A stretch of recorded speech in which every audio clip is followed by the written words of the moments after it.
Hello students, welcome back. तो चलिए शुरू करते हैं हम आज का लेक्चर, जिसमें हम बात करेंगे refraction of light through rectangular glass slab. यानी एक ग्लास स्लैब है, एक क्यूबॉइडल ग्लास स्लैब है।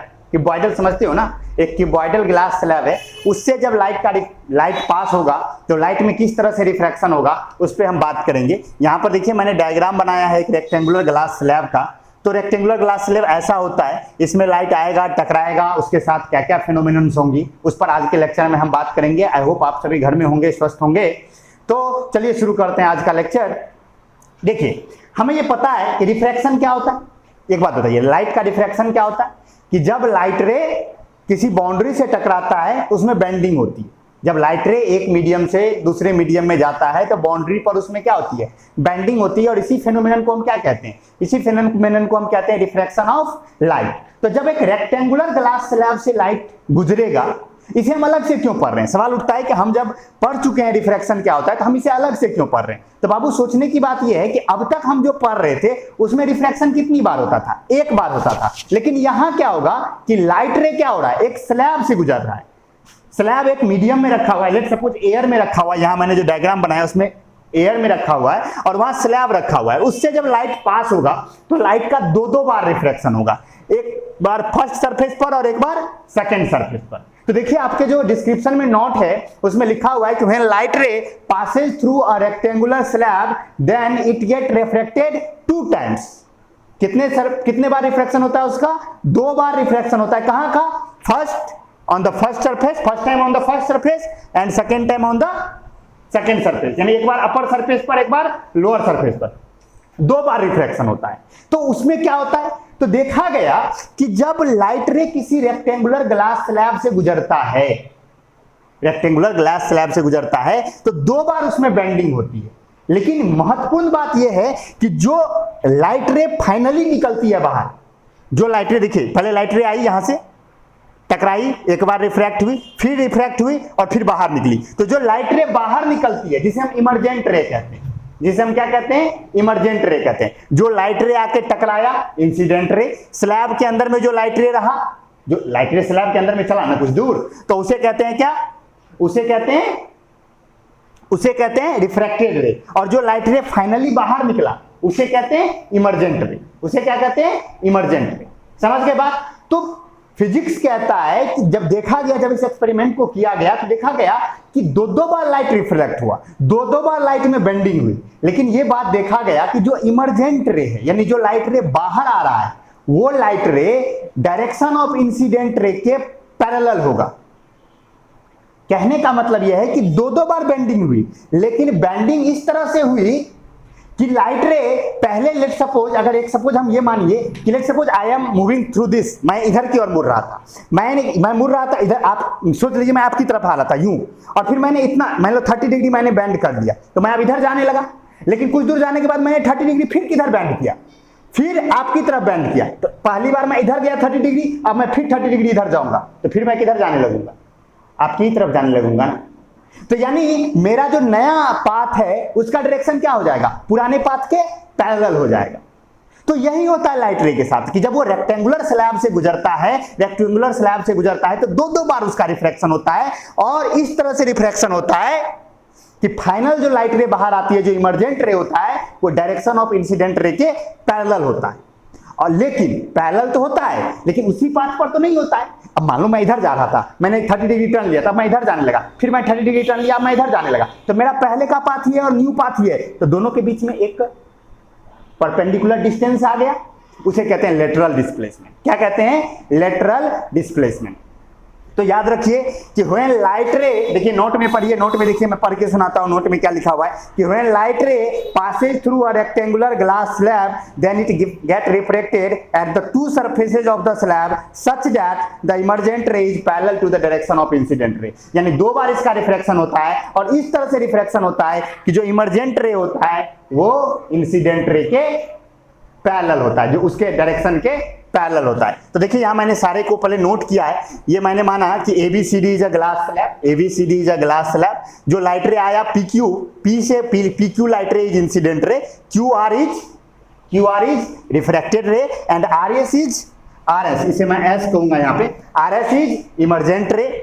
The angle between incident ray and normal, this is first normal, इसे मैं क्या कहूंगा, this is my first normal n1 and this is my second normal n2, यानी क्योंकि दो बार लाइट का रिफ्लेक्शन हो रहा है तो दो को नॉर्मल आएगा, एक बार अपर सरफेस पे एक बार लोअर सरफेस पे, तो दो नॉर्मल है। तो पहले नॉर्मल और इंसिडेंट रे के बीच का एंगल, एंगल ऑफ इंसिडेंस, फिर एंगल ऑफ रिफ्रैक्शन, फिर एक बार एंगल ऑफ इंसिडेंस, नया एंगल ऑफ इंसिडेंस, और फिर एक एंगल ऑफ इमर्जेंस, इसे हम ई से डिनोट करते हैं और इसे हम कहते हैं एंगल ऑफ इमर्जेंस। तो ये भी एक डेफिनेशन याद रखिएगा कि the angle between normal and emergent रे is called angle of emergence. जरा देखिए, आप जरा सा अगर आप गणित समझते हो, अच्छा एक बात और कि ये जो इमर्जेंट रे है और डायरेक्शन ऑफ इंसिडेंट रे है उनके बीच का जो परपेंडिकुलर डिस्टेंस है, यानी the perpendicular distance between direction of incident ray and emergent रे, the perpendicular distance between direction of incident ray यानी जिसमें पहले चल रहा था एंड इमर्जेंट रे जिसपे अब जा रहा है, उनके बीच का जो परपेंडिकुलर डिस्टेंस होता है उसे हम डी से डिनोट करते हैं and this D is called lateral displacement. This D is called lateral displacement. आपको ये फिगर बनाना है, पहले तो ऊपर में जो बातें लिखी हुई हैं वो लिख लेना है, नोट में आप खोलिएगा तो पहले ऊपर में जो बातें आपको हेडिंग देनी है, हेडिंग तो यही होगा, और फिर सारी बातें लिख लेनी है, और फिर उसके बाद ये सारे डिफिनीशंस लिखने के बाद अब मैं जो बोर्ड पे लिखने जा रहा हूं वो सारी बातें आपको उतारनी है। तो चलिए शुरू करते हैं। अब जरा देखिए, अगर हम बात करें, अगर हम इसको फिजिक्स के पॉइंट ऑफ व्यू से देखें तो मैथ से अगर हम देखें, सॉरी मैथ से अगर हम देखें तो अगर ये लाइट रे और मतलब ये और ये एक दूसरे के पैरेलल है तो ये एंगल और ये एंगल एक दूसरे के बराबर होना चाहिए, तभी ना पैरेलल होगा। पैरेलल होने का मतलब क्या है, ये angle, this angle of incidence and this angle of emergence should be equal. Let's suppose, मैं देखिए आपको दिखाता हूं, this is your incident ray and this is your emergent रे, यही ना सिचुएशन है। तो जरा ऐसे खींचिए, तो this angle and this angle should be equal, होना चाहिए कि नहीं होना चाहिए? ये नॉर्मल है ना बाबू, समझ रहे हो ना, ये नॉर्मल है। तो ये एंगल और ये एंगल बराबर होगा तभी ना एक दूसरे के पैरेलल होगा, गणित से समझो तभी ना पैरेलल होगा। तो अगर हमें इसे प्रूफ करके दिखाना है, अगर हमें इसे प्रूफ करके दिखाना है तो हमें यही प्रूफ करके दिखाना है। मैं इसे प्रूफ कर रहा हूं, क्लास 10 के लिए नेसेसरी नहीं है प्रूफ करना, लेकिन मैं प्रूफ करके दिखा रहा हूं कि यानी मैथमेटिकली अगर देखा जाए तो स्टेटमेंट क्या कह रहा है, मैथमेटिकली अगर आप देखो, मैथमेटिकली आप देखो तो स्टेटमेंट क्या कह रहा है कि angle i is equal to angle e. This is the meaning of this whole scenario कि एंगल ऑफ इंसिडेंस और एंगल ऑफ इमर्जेंस अगर एक दूसरे के बराबर हो जाए तो हमें ये पता है कि इंसिडेंट रे और इमर्जेंट रे एक दूसरे के पैरेलल होगा। इसे मैं प्रूफ करूंगा, लेकिन कुछ बातें मैं और कर लेता हूं जिससे कि जो 10th वाले बच्चे हैं वो यहां से क्विट कर सके। ध्यान से सुनिए, मैंने क्या कहा कि व्हेन लाइट रे, जब लाइट रे एक रेक्टेंगुलर ग्लास स्लैब से गुजरता है तो लाइट रे का दो बार रिफ्रैक्शन होता है, और रिफ्रैक्शन इस तरह होता है कि इमर्जेंट रे जो है वो डायरेक्शन ऑफ इंसिडेंट रे के पैरेलल होता है, और इमर्जेंट रे और डायरेक्शन ऑफ इंसिडेंट रे के बीच का जो परपेंडिकुलर डिस्टेंस है उसे हम लेटरल डिस्प्लेसमेंट कहते हैं। यहाँ पर सारी बातें लिखी गई हैं। इंसिडेंट रे आप जानते ही हो, रिफ्रैक्टेड रे आप जानते ही हो, इमर्जेंट रे आप जानते ही हो, जो लाइट रे फाइनली बाहर आ रहा है वो इमर्जेंट रे है, इमर्जेंट रे जानते ही हो। Angle of emergence, angle of emergence का मतलब हुआ नॉर्मल और इमर्जेंट रे के बीच के एंगल को हम एंगल ऑफ इमर्जेंस कहते हैं, and D is lateral displacement. अब देखिए यहाँ 1 मार्क क्वेश्चन बन सकता है, बोर्ड्स में भी पूछा जा सकता है कि लेटरल डिस्प्लेसमेंट किन किन बातों पे डिपेंड करता है। आपके नोट में भी लिखा गया है लेटरल डिस्प्लेसमेंट किन किन बातों पे डिपेंड करता है। तो देखिए सबसे पहली चीज है स्लैब का thickness. If T is thickness of slab, तो स्लैब जितना मोटा होगा लेटरल डिस्प्लेसमेंट उतना ही अधिक होगा, यानी कि इंसिडेंट रे के डायरेक्शन और इमर्जेंट रे के बीच का डिस्टेंस उतना ही अधिक होगा। तो जो डी है, जो लेटरल डिस्प्लेसमेंट है, पहले आपको ये समझ में आ गया लेटरल डिस्प्लेसमेंट क्या है। लेटरल डिस्प्लेसमेंट का मतलब हुआ, लेटरल डिस्प्लेसमेंट का मतलब हुआ डायरेक्शन ऑफ इंसिडेंट रे और इमर्जेंट रे के बीच का परपेंडिकुलर डिस्टेंस। और ये किन किन बातों पे डिपेंड करता है, तो सबसे पहला तो थिकनेस है, थिकनेस अधिक होगा तो लेटरल डिस्प्लेसमेंट अधिक होगा। जितना मोटा स्लैब लोगे क्या होगा, तुम्हारा लेटरल डिस्प्लेसमेंट उतना ही अधिक होगा। सेकेंड चीज है आपका एंगल ऑफ इंसिडेंस। जो ये एंगल ऑफ इंसिडेंस है इस पे भी डिपेंड करता है कौन, lateral displacement. Angle of incidence को आप जितना अधिक रखोगे लेटरल डिस्प्लेसमेंट उतना ही अधिक होगा। ये भी डायरेक्टली प्रोपोर्शनल का रिलेशन हो गया, यानी एंगल ऑफ इंसिडेंस को अगर आप बड़ा करोगे तो लेटरल डिस्प्लेसमेंट भी क्या होता जाएगा, बड़ा होता जाएगा। तो सेकेंड फैक्टर हो गया angle of incidence. And third factor है रिफ्रैक्टिव इंडेक्स। ये जो स्लैब आप ले रहे हो इसका रिफ्रैक्टिव इंडेक्स, इसका रिफ्रैक्टिव इंडेक्स जितना अधिक होगा लेटरल डिस्प्लेसमेंट की वैल्यू उतनी ही अधिक होगी। और सबसे फाइनल चीज है वेवलेंथ। सबसे फाइनल चीज क्या है? वेवलेंथ। वेवलेंथ जितना अधिक होगा आपका लेटरल डिस्प्लेसमेंट उतना ही कम होगा। तो चार फैक्टर्स हुए। अगर आप देखो ये जो डी है, जरा ध्यान से देखिएगा, ये जो डी है जिसे हम लेटरल डिस्प्लेसमेंट कह रहे हैं, ये चार फैक्टर्स पे डिपेंड किया। सबसे पहले तो थिकनेस के डायरेक्टली प्रोपोर्शनल हुआ। थिकनेस के क्या हुआ? डायरेक्टली प्रोपोर्शनल हुआ।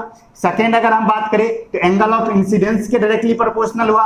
फिर हमने देखा कि म्यू ऑफ स्लैब के डायरेक्टली प्रोपोर्शनल हुआ और हमें यह पता चला कि लैम्डा यानी वेवलेंथ के इनवर्सली प्रोपोर्शनल हुआ। ये मैंने एक जनरल सा बात लिखा है, आप चाहो तो लिख सकते हो इसको, ये चाहो तो नहीं भी लिख सकते। यानी स्लैब की थिकनेस जितनी अधिक होगी लेटरल डिस्प्लेसमेंट की वैल्यू उतनी ही अधिक होगी। एंगल ऑफ इंसिडेंस जितना अधिक होगा लेटरल डिस्प्लेसमेंट का वैल्यू उतना ही क्या होगा? अधिक होगा। स्लैब का रिफ्रैक्टिव इंडेक्स जितना अधिक होगा लेटरल डिस्प्लेसमेंट उतना ही अधिक होगा। लेकिन लाइट का वेवलेंथ अगर अधिक होगा तो लेटरल डिस्प्लेसमेंट कम होगा। यानी अगर आप रेड को पास करवाओगे, क्योंकि रेड का वेवलेंथ अधिक है ना, तो रेड के लिए लेटरल डिस्प्लेसमेंट की वैल्यू कम मिलेगी, वायलेट के लिए लेटरल डिस्प्लेसमेंट की वैल्यू अधिक मिलेगी। समझ में आया? रेड के लिए लेटरल डिस्प्लेसमेंट की वैल्यू क्या होगी? कम मिलेगी, और वायलेट के लिए लेटरल डिस्प्लेसमेंट की वैल्यू अधिक मिलेगी। This is an amazing fact. यानी कि एक ही स्लैब से हम पास करवा रहे हैं, रेड को पास करवाएंगे हमें क्या मिलेगा? कम लेटरल डिस्प्लेसमेंट मिलेगा, और वायलेट को अगर हम पास करवाएंगे तो क्या होगा? वायलेट को अगर हम पास करेंगे तो हमारा कम होगा, यानी कि रिफ्रैक्टिव इंडेक्स अधिक होगा। चलिए, आई होप आपको ये सारी बातें समझ में आ गई होंगी, ये पूरा का पूरा। तो अब अगर आप चाहो तो यहां से आप क्विट कर सकते हो। अब मैं प्रूफ करके दिखाऊंगा कि ये और ये एक दूसरे के पैरेलल होगा। मैथमेटिकली मैं प्रूफ करूंगा, और मैं प्रूफ करने के लिए क्या करूंगा? एंगल ऑफ इंसिडेंस और एंगल ऑफ इमरजेंस बराबर है, यही मुझे प्रूफ करना है। आई होप आपको ये तो पूरा समझ में आ गया होगा। तो 10th के लिए जो बच्चे बोर्ड्स के लिए पढ़ रहे हैं, आप यहां से क्विट कर सकते हैं। यहां से आपको लेक्चर कंटिन्यू करने की जरूरत नहीं है, इतना ही चीज आपके सिलेबस में है, 10th के सिलेबस में है। मैं फिर से एक बार रिवाइज करवा देता हूं, क्या मैंने बोला एक बार सुन लीजिए और आप क्विट कर जाइए। सबसे पहले चीज मैंने ये बताई कि जब एक रेक्टेंगुलर ग्लास स्लैब से लाइट रे पास करता है तो लाइट रे का 2 बार रिफ्रैक्शन होता है, लेकिन रिफ्रैक्शन इस तरह से होता है कि जो इमर्जेंट रे है वो डायरेक्शन ऑफ इंसिडेंट रे के पैरेलल होता है। This is the fact. और इमर्जेंट रे और डायरेक्शन ऑफ इंसिडेंट रे के बीच का जो परपेंडिकुलर डिस्टेंस होता है उसे हम कहते हैं लेटरल डिस्प्लेसमेंट। जो लाइट रे बाहर आती है उसे हम कहते हैं इमर्जेंट रे। इमर्जेंट रे और नॉर्मल के बीच का जो एंगल होता है उसे हम कहते हैं एंगल ऑफ इमर्जेंस। तो ये सारे डिफिनिशंस आपको याद रखने हैं, और आपको ये याद रखना है कि इमर्जेंट रे और डायरेक्शन ऑफ इंसिडेंट रे के बीच का परपेंडिकुलर डिस्टेंस लेटरल डिस्प्लेसमेंट, और लेटरल डिस्प्लेसमेंट 4 चीजों पे डिपेंड करता है। पहला है स्लैब का थिकनेस। अगर स्लैब का थिकनेस अधिक होगा तो लेटरल डिस्प्लेसमेंट की वैल्यू अधिक आएगी। अगर आप एंगल ऑफ इंसिडेंस की वैल्यू अधिक लोगे तो लेटरल डिस्प्लेसमेंट की वैल्यू अधिक आएगी। अगर आप स्लैब का रिफ्रैक्टिव इंडेक्स अधिक लोगे तब भी लेटरल डिस्प्लेसमेंट की वैल्यू अधिक आएगी। लेकिन अगर आप वेवलेंथ अधिक लोगे तो लेटरल डिस्प्लेसमेंट की वैल्यू कम आएगी। तो आई होप आपको ये किन किन फैक्टर्स पे डिपेंड करता है ये भी समझ में आ गया होगा। अब एक छोटा सा मैथमेटिकल प्रूफ है, आप चाहे तो देख सकते हैं या चाहे तो आप यहां से क्विट कर सकते हैं, हमें कोई दिक्कत नहीं है। तो अब हम इसे प्रूफ करते हैं। हमें बस प्रूफ करना है कि इंसिडेंट रे और इमर्जेंट रे एक दूसरे के पैरेलल होगा, यानी एंगल ऑफ इंसिडेंस और एंगल ऑफ इमर्जेंस बराबर होगा। जरा हम देखते हैं। तो 2 बार रिफ्रैक्शन हुआ, दोनों जगह हम बात करते हैं। सबसे पहले हम बात करते हैं एट सरफेस, क्योंकि पहले लाइट किस सरफेस पर टकराया होगा? एट सरफेस ए बी, क्योंकि पहले लाइट ए बी सरफेस पे टकराया ना, तो मैंने किस सरफेस पे बात की? ए बी सरफेस पे। तो जरा ध्यान से देखिएगा, ए बी सरफेस पे अगर आप स्नेल लॉ लगाओ, स्नेल्स लॉ से, तो क्या लिखोगे? Sine i by sine r, ये स्नेल लॉ है ना हुआ, sine i by sine r will be equal to refractive index of second medium with respect to first medium. This is the second law, Snell's law. हम क्या लिखेंगे? Mu of second medium. Second medium कौन है यहाँ पे? Glass. और first medium क्या है? एयर। तो म्यू जी ए, ये मैंने प्लूरल लिया वहां पे, कैपिटल लिया, तो यहां भी ये लूंगा, mu j. This is called Snell's law. This is Snell's law. This is my first equation. ये सरफेस 1 पे आया। अब नेक्स्ट सरफेस पे हम चलते हैं। एट सरफेस CD सरफेस पे अगर आप देखो सीधी सरफेस पे अगर आप देखो, या डीसी लिखते हैं क्योंकि एंटी क्लॉकवाइज ही ले रहे थे, तो क्लॉकवाइज ले रहे थे, तो चलो एट सरफेस डीसी, डीसी पे अगर आप देखो तो फिर वहां क्या लगेगा, साइन आई प्राइम, क्योंकि यहां पर एंगल ऑफ इंसिडेंस क्या है, आई प्राइम। देखिए इस एंगल को मैंने क्या लिया है, आई प्राइम, इसे मैं क्या कहूंगा, आई प्राइम।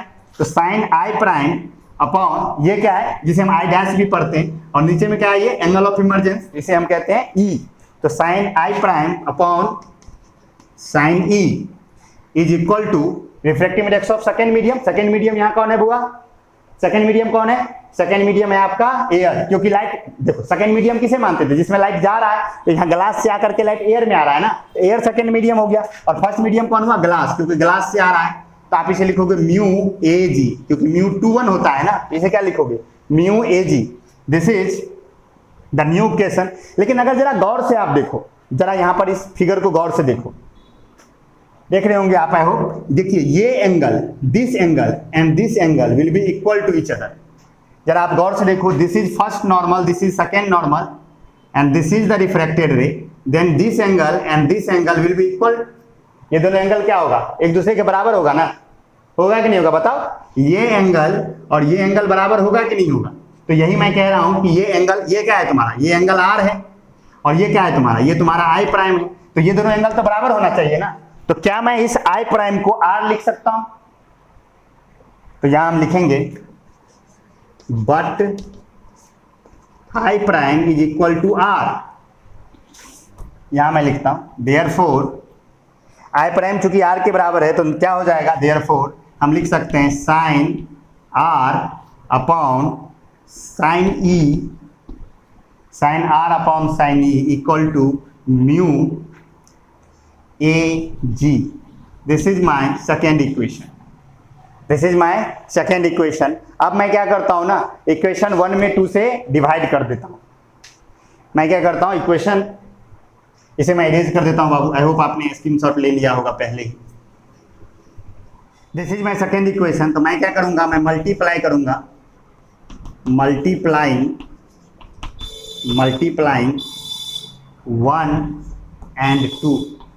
मैंने इक्वेशन 1 और 2 को क्या कर दिया, मल्टीप्लाई कर दिया। चलो करते हैं, तो इसके एलएचएस में इसका एलएचएस, इसका एलएचएस में इसका एलएचएस, तो चलो करते हैं। ये क्या हो जाएगा, sine i upon sine r, this is LHS of first equation, sorry this is LHS of first equation into LHS of second equation, here LHS of second equation, sine r upon sine e, ये गुना हो जाएगा दोनों, और इसके RHS में इसका RHS गुना करोगे, तो इसका आरएचएस क्या है बाबू, mu g a, mu g a into इसका आरएचएस क्या है, mu a g, mu a g, sorry this a will be capital, mu a g. जरा गौर से देखिए, तो ये साइन आर और ये साइन आर खत्म हो जाएगा, और जरा गौर से देखो, तो क्या मैं म्यू जी ए को और म्यू ए जी को क्या मैं 1 बाय म्यू जी ए लिख सकता हूं, याद कीजिए इक्वेशन था हमारे पास mu 2 1 is equal to 1 by mu 1 2, यही होता है ना। तो क्या हो जाएगा हमारा, जरा ध्यान से देखिए, तो इसे मैं क्या लिख सकता हूं, इसे मैं लिख सकता हूं sine i upon sine e is equal to, sine i upon sine e is equal to, sine i upon sine e equal to, इसे मैं लिख सकता हूं mu g a into 1 by mu g a. तो ये mu G और ये mu g ए cut जाएगा, तो 1 बच जाएगा। तो जरा मैं यहां से देखो, तो यहां मैं लिख सकता हूं sine i upon sine e is equal to 1, क्योंकि दोनों रिफ्रैक्टिव इंडेक्स एक दूसरे को कैंसिल आउट कर दिया, तो sine i upon sine e equal to 1। तो क्या मैं लिख सकता हूं, sine i is equal to sine e, यानी आई इक्वल टू ई। क्या प्रूफ हो गया, यही तो प्रूफ करना था, देखिए यही तो प्रूफ करना था। तो आई और ई बराबर हो गया, तो मैंने मैथमेटिकली ये साबित कर दिया कि लाइट रे 2 बार रिफ्रैक्ट हो रहा है, लेकिन फाइनली यही हो रहा है क्या, कि जो एंगल ऑफ इमरजेंस है वो एंगल ऑफ इंसिडेंस के बराबर है। और इसका मतलब ये है कि जो इमरजेंट रे होगा वो डायरेक्शन ऑफ इंसिडेंट रे के पैरेलल होगा। तो आई होप आपको ये reflection through a parallel glass slab आपको पूरी तरह से समझ में आया होगा। आप स्क्रीनशॉट ले सकते हो, सारी बातें आपको समझ में आ गई होंगी। तो यही ये कंसेप्ट था, इसमें आपको क्या याद रखना है, पहले तो स्टेटमेंट याद रखना है कि व्हेन लाइट रे passes through a rectangular glass slab then it get refracted 2 times such that the direction of incident ray and emergent ray are parallel to each other and the perpendicular distance between direction of incident ray and emergent ray is called lateral displacement.